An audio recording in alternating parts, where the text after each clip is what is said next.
నమస్తే. Welcome to Suman TV. ఈ మధ్య కాలంలో వ్యూవర్స్ మనం చూసినట్లయితే మోకాళ్ళ నొప్పులకు శస్త్రచికిత్స అనేది అవసరం లేకుండా కేవలం ఒక ఇంజెక్షన్ అదే పీఆర్పీ ట్రీట్మెంట్ తోటి పూర్తిగా నయం చేసుకోవచ్చని మనం వింటూ ఉన్నాం. ఏమిటి ఈ పీఆర్పీ ట్రీట్మెంట్? ఈ పీఆర్పీ ట్రీట్మెంట్ అనేది కేవలం మోకాళ్ళ నొప్పులకు మాత్రమేనా? లేకపోతే ఇతర నొప్పులకు కూడా పనిచేస్తుందా? మన శరీరంలో ఏ అవయవాలకి పీఆర్పీ ట్రీట్మెంట్ అనేది చేసుకోవచ్చు. ఈ ప్రొసీజర్ అనేది ఏ రకంగా ఉంటుంది? సో, ఈ విషయాలు అన్నీ కూడా తెలియజేసేందుకు మనతో పాటు ఉన్నారు డాక్టర్ సుధీర్ ధారా గారు from EPN pain management, Dilsukh Nagar. Hello sir. Hi అండి. సార్, మరి ఈ పీఆర్పీ ప్రొసీజర్ అనేది ఏ రకంగా ఉంటుంది సార్? సో పీఆర్పీలో 2017లో ఎప్పుడైతే నేను ఈపియాన్ స్టార్ట్ చేసినప్పుడు పీఆర్పీ కిట్స్ ఉంటాయి. అంటే కిట్స్ అంటే ఆ పీఆర్పీని పేషెంట్ బ్లడ్ తీసుకొచ్చి దాంట్లో వేసి దాన్ని ప్రాసెస్ చేసి పీఆర్పీని ఎక్స్ట్రాక్ట్ చేసి దాన్ని మోకాళ్ళు గుజ్జు అరిగిపోతే గుజ్జు, షోల్డర్లో ప్రాబ్లం ఉంటాయి, ఇక్కడ స్పైన్, యాంకిల్, హిప్. సో ఇప్పుడు ఒక కిట్ ఉండేది. ఈరోజు మీరు అన్నారు కదా పీఆర్పీ ఇంత ప్రాచుర్యం పొందుతుంది. ఈరోజు దగ్గర 25-30 కంపెనీస్ కిట్స్ చేస్తున్నాయి. సో నా దగ్గరే ఉన్నాయి చూడండి. ఇదొక కంపెనీ, ఇదొక కంపెనీ, ఇదొక కంపెనీ, ఇంకా చాలా ఉన్నాయి. మేము మా హాస్పిటల్లోనే 7-8 కంపెనీస్ వాడుతుంటాం. సో జనరల్గా అందరికీ ఇది ఉంటుంది, అది ఎట్లా చేస్తారు పీఆర్పీ అని చెప్పి. పీఆర్పీ ఎప్పటి నుంచో ఉంది కదా సార్? చాలా సంవత్సరాల నుంచి, 2000 ఆ టైం నుంచి, ఇంకా 2080s నుంచే ఉంది. ఓకే. 80s నుంచి చాలా మంది ఆర్థోపెడిక్ డాక్టర్స్ చేసేవాళ్ళు.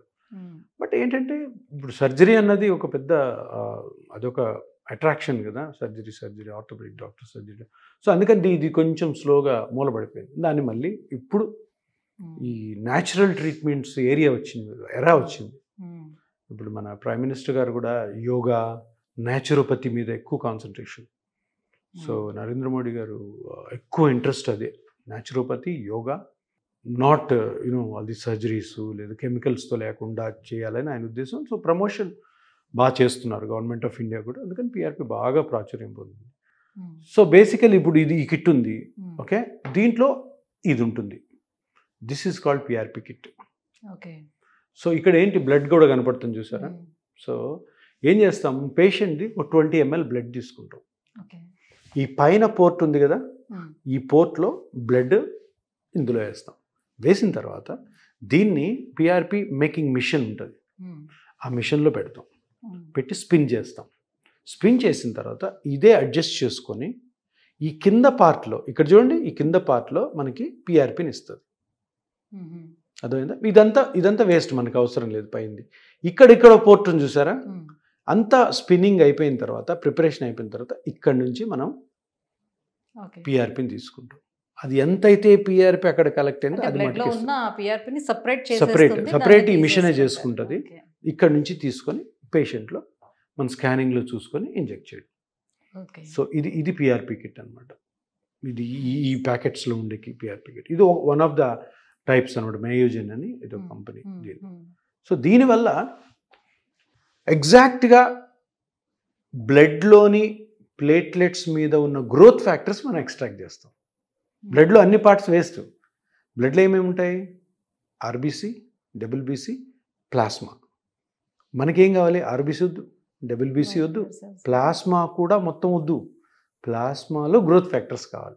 ప్లాస్మాలో ప్లేట్లెట్స్ ఉంటాయి, ప్లేట్లెట్స్ మీద గ్రోత్ ఫ్యాక్టర్స్ ఉంటాయి. ఎగ్జాక్ట్గా ఆ గ్రోత్ ఫ్యాక్టర్స్ని మనం ఎక్స్ట్రాక్ట్ చేయాలి. కొన్నిసార్లు కొంతమంది అంటారు, సార్ పీఆర్పీ చేసుకుని పని చేయలేదని. కరెక్ట్గా గ్రోత్ ఫ్యాక్టర్స్ ఎక్స్ట్రాక్ట్ చేయకపోతే, కరెక్ట్గా గ్రోత్ ఫ్యాక్టర్స్ ఎక్కడ వదలాలో అక్కడ వదలకపోతే ఫెయిల్ అవుతుంది. సార్ నేను 2 వేసుకున్నాను సార్, పీఆర్పీలు పని చేయలేదు. సో కరెక్ట్ టెక్నిక్లో చేయాలి. అది సింపుల్ ఇంజెక్షన్. ఇదే కాకుండా ఎలాంటి వారిలో పనిచేయదు, కొన్ని ఎలాంటి కండిషన్స్ ఉండే వాళ్ళలో కూడా పనిచేయకుండా ఉంటుంది. అంటే ఒకటి కరెక్ట్ టెక్నిక్తో చేయాలి. చేస్తే కరెక్ట్గా స్కానింగ్ చేసుకొని ఏ పార్ట్ డ్యామేజ్ అయిందో ఆ డ్యామేజ్ని కనుక్కొని దాని మెజర్మెంట్స్ తీసుకొని అది పేషెంట్కి ఎక్స్ప్లెయిన్ చేసి కరెక్ట్ టెక్నిక్తో మనం పీఆర్పీని ఎక్స్ట్రాక్ట్ చేసి అక్కడ ఇంజెక్ట్ చేస్తే అవుతుంది. ఇది ఒకటి. ఎటువంటి పేషెంట్స్లో ఇది పని చెయ్యదు. మేము చెప్పిన ప్రికాషన్స్, జాగ్రత్తలు పాటించిన వాళ్ళలో చేయదు. తప్పకుండా నేను పేషెంట్ తోటి మాట్లాడి, చూడండి మీ లైఫ్ స్టైల్ ఇలా ఉంది, మీరు ఇలా మారాలి, కొద్దిగా మీ పని మీరు చేసుకోవాలి. మళ్ళీ మోకాళ్ళు కానీ ఎక్కడైతే మనం ఈ ట్రీట్మెంట్ చేస్తాం ఆ పార్ట్స్ అన్ని జాగ్రత్తగా ఉండాలి. అటువంటి పేషెంట్ కొన్ని డిసీజ్ కండిషన్స్లో అంటే ఇప్పుడు బ్లడ్లోని సెల్స్నే కదా మనం వేసేది. ఆ బ్లడ్లోని సెల్స్లో ఏదైనా ప్రాబ్లం ఉందనుకోండి, అంటే బ్లడ్ డిస్క్రియేసి అంటారు, blood diseases, cancers, blood cancers. కొంతమందిలో ప్లేట్లెట్ కౌంట్ తక్కువ ఉంటుంది, థ్రాంబోసైటోపీనియా అంటాం. ఇటువంటి పేషెంట్స్లో ఇది పని చేయదు, ఏం డేంజర్ ఏం కాదు, వర్క్ చేయదు. ఎందుకంటే ఆ సెల్స్ లేవు కదా అక్కడ, ఆ సెల్స్ కొంచెం డీరేంజ్డ్ ఉంటాయి, సరిగ్గా పని చేయవు. సో ఇటువంటి కండిషన్స్లో అంటే మీరు ముందే బ్లడ్ టెస్ట్ చేసి అంత కండిషన్ బాగుందా లేదా అని చూసుకున్న తర్వాతే తీసుకుంటారు. తప్పకుండా చేయాలి, టెస్ట్ చేసుకొని చూసుకొని వచ్చేయాలి. ఎందుకంటే ఇది ఒక సిస్టమ్, ఇది ఈ సిస్టంలో ఎక్కడ మనం డీవియేట్ అయినా, ఎక్కడ సరిగ్గా చేయకపోయినా కానీ అనుకున్న రిజల్ట్ రాదు. పేషెంట్ డిసప్పాయింటెడ్ ఉంటాడు, మనం డిసప్పాయింటెడ్ ఉంటాం. సో ఇప్పుడు ఏజ్ పెరుగుతున్న కొద్ది వారిలోని ఈ గ్రోత్ ఫ్యాక్టర్స్ అనేది తగ్గుతాయా? అస్సలు తగ్గవు. ఎందుకంటే ప్లేట్లెట్స్ అనేవి ఏవైతే ఉన్నాయో బాడీలో, అవి కరెక్ట్ మోతాదులో లేకపోతే మనిషి నార్మల్గా ఉండరు. ఇప్పుడు నార్మల్గా నడుస్తూ ఉన్న మనిషికే కదా మోకాలు నొప్పి వస్తుంది, బెడ్ రిడన్ పేషెంట్కి రావు కదా. So platelets in case normal క్వాంటిటీలో లేకపోతే పేషెంట్ నార్మల్గానే ఉండడు, అసలు బెడ్ రిడన్ ఉంటాడు. సో జనరల్గా 99% పేషెంట్ బాగా యాక్టివ్గా తిరుగుతున్న పేషెంట్స్లో ప్లేట్లెట్స్ నార్మల్గా ఉంటాయి. సో అందుకని ఆ భయం ఏం అవసరం లేదు, బట్ టెస్ట్ చేసుకోవాలా తప్పకుండా, మనం చూసుకొనే అది చేయాలి. సో గతంతో పోల్చుకుంటే ట్రీట్మెంట్ వైజ్గా ఇప్పుడు సక్సెస్ రేట్ ఎలా ఉంది దీంట్లో?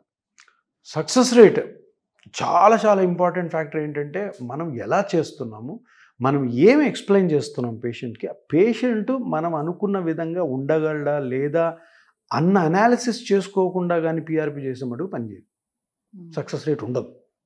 ఓకే. ఇప్పుడు అందరూ ఏమనుకుంటారంటే, చాలామంది నేను చూస్తుంటా, డాక్టర్స్, పేషెంట్స్ అందరూ కూడా ఏదో ఈ పిఆర్పి అంటే ఒక లక్స్ సోప్ కొనుక్కున్నట్టు పియర్ సోప్ కొనుక్కుంటే అక్కడ కాకపోతే ఇక్కడ కాకపోతే తప్పది. ఇది ఒక కమోడిటీ కాదు, ఒక వస్తువు కాదు. పిఆర్పి అన్నది ఒక సైన్స్. ఆ సైన్స్ తెలిసిన డాక్టర్ అయితే బాగా చేయగలుగుతారు. సైన్స్ ఏంటి, ఈ సక్సెస్ రేట్ ఉండాలి అంటే కరెక్ట్ పేషెంట్ని సెలెక్ట్ చేసుకోవాలి. అందరికీ చేయకూడదు, కొంతమందికి సర్జరీ అవసరం ఉంటుంది, అటువంటి పేషెంట్ మేము తీసుకోం, వెంటనే సర్జరీ పంపిస్తాం. అదొకటి ఇంపార్టెంట్. తర్వాత పేషెంట్ లైఫ్ స్టైల్ ఏంటి, ఆయన చేసే జాబ్ ఏంటి, దానికి అనుగుణంగా ఈ ట్రీట్మెంట్ జరగాలి. అందరికీ వేసేస్తే తగ్గిపోద్దని అనుకోకూడదు. తర్వాత ఏ పార్ట్ డ్యామేజ్ అవ్వడం వల్ల నొప్పి వస్తుంది అన్నది స్కానింగ్లో అనుకోవాలి. స్కానింగ్ చేయాలి, స్కానింగ్ చేయకుండా పిఆర్పి ఎప్పుడు పనిచేయదు. కనుక్కొని ఎక్కడ అరిగింది, ఎక్కడ దెబ్బతిన్నిందో మనం కనుక్కొని చేస్తే అది ఇంప్రూవ్ అవుతుందా లేదా అనేది మళ్ళీ సబ్సిక్వెంట్ స్కాన్స్ చూసిన అప్పుడు సక్సెస్ రేట్ పెరుగుతుంది. మీరు ఏ హాస్పిటల్లో అయితే చేసుకుంటున్నారో అక్కడ ఎక్స్పర్టైజ్ డాక్టర్స్ ఉంటేనే సక్సెస్ రేట్ పెరుగుతుంది. పేషెంటు డాక్టర్ గారు చెప్పిన సలహాలు కరెక్ట్గా పాటించినప్పుడే సక్సెస్ రేట్ పెరుగుతుంది. ఇలా చేయడం వల్ల ఈ పియాన్లో ఇప్పటి వరకు దగ్గర 8 years అయింది. మన success rate is around 80 to 85%. ఎప్పుడైతే ఇవి అన్నీ కూడాను చేయగలిగినప్పుడే 80-85% రాదు, లేకపోతే ఇవన్నీ ఉండాలి. ఎందుకంటే ఇది ఒక research institute. Equipment, technique, expertise, patient అర్థం చేసుకోవడం, చెప్పడం, పేషెంట్ ఫాలో అప్ అవుతున్నా లేదా వాళ్ళని ఫాలో అవ్వడం, దాంట్లో కష్ట నష్టాలు ఉంటాయి, మళ్ళీ ట్రీట్ చేయడం. కానీ ఒక్కసారి మా దగ్గరికి వచ్చిన పేషెంట్కి లైఫ్ లాంగ్ మేమే కేర్ తీసుకుంటాం. అంతే కదా. ఇప్పుడు వస్తారు, ఇప్పుడు పేషెంట్ రిక్వైర్మెంట్ పేషెంట్ అండి, సార్ ఇప్పుడు చేస్తారు మీరు లైఫ్ లాంగ్ ఉంటుందంటే ఉంటుందా అని చెప్పను, కానీ నీకు లైఫ్ లాంగ్ ఎప్పుడు ప్రాబ్లం ఉన్నా కానీ నేనే చూసుకుంటా. మళ్ళీ చేయాల్సి వస్తుందేమో, ఇంకా వేరే ప్రాబ్లం రావచ్చు. ఈరోజు గుజ్జు అరిగిపోయింది, రేపొద్దున వేరే ప్రాబ్లం రావచ్చు.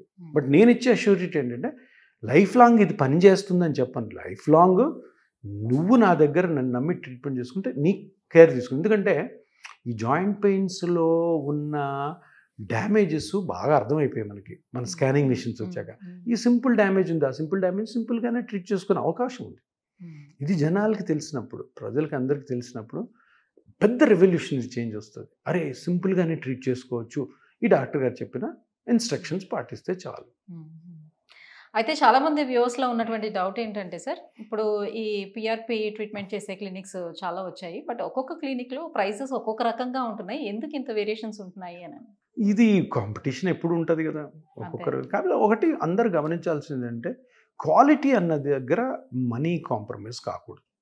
మనకి క్వాలిటీ కావాలనుకున్నప్పుడు దానికి ప్రిస్క్రైబ్డ్ ప్రైసింగ్ ఉంటుంది. ఇప్పుడు చూడండి ఈ కిట్ ఉంది అనుకో, ఈ కిట్కి ఒక ప్రైస్ ఉంటుంది. ఆ ప్రైస్ మీద ఇంకా చాలా మనం డిస్పోజబుల్స్ వాడాల్సి వస్తుంది. మనం సియామ్ ఫ్లోరోస్కోప్ అనే మిషన్ వాడతాం, అల్ట్రాసౌండ్ మిషన్ వాడతాం, దాని ఛార్జెస్, డాక్టర్ చేసినందుకు ఛార్జెస్, నర్సింగ్ ఛార్జెస్, అలా అంతా కలుపుకొని వేసినప్పుడు ఆ పిఆర్పి అన్నక ఒక రూపాయి అనుకోండి. దాన్ని ఆ రూపాయి అన్నది క్వాలిటీ పిఆర్పి టెక్నిక్. దాన్ని 10 పైసలకు నువ్వు చేసావు అనుకో, ఎక్కడో దగ్గర కాంప్రమైజ్ అవ్వాలా?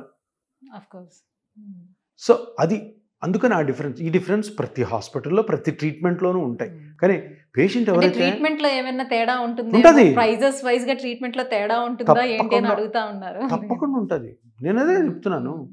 ఇప్పుడు ఒక దగ్గర ఒక హాస్పిటల్లో ఒక ఎక్స్పర్టైజ్డ్ డాక్టర్ ఉంటాడు, ఆయన ఛార్జ్ కొంచెం ఎక్కువ ఉంటుంది. అడిగితే చెప్తున్నాను, అవును నేను ఎక్స్పర్ట్. ఒక చిన్న డాక్టర్ ఉంటాడు, ఆయన చిన్న క్లినిక్ పెట్టుకుంటాడు, మేబీ ఆయన అంత ఎక్స్పీరియన్స్ ఉండకపోవచ్చు.